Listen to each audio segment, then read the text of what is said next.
عمران خان سے مالاکنڈ ڈویژن سے تعلق رکھنے والے ممبران قومی اسمبلی نے ملاقات کی۔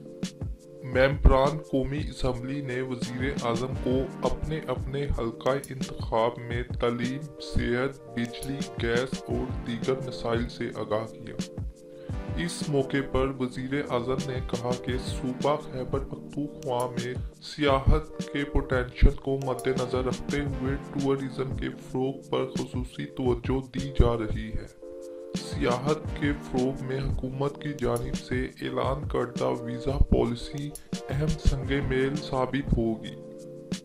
وزیر اعظم نے کہا کہ مالاکنڈ ڈویژن میں توانائی کی ضرورت کو پورا کرنے کے لیے ہائیڈرا پروجیکٹس اور ماحول دوست سستے منصوبوں پر خصوصی توجہ دی جائے گی۔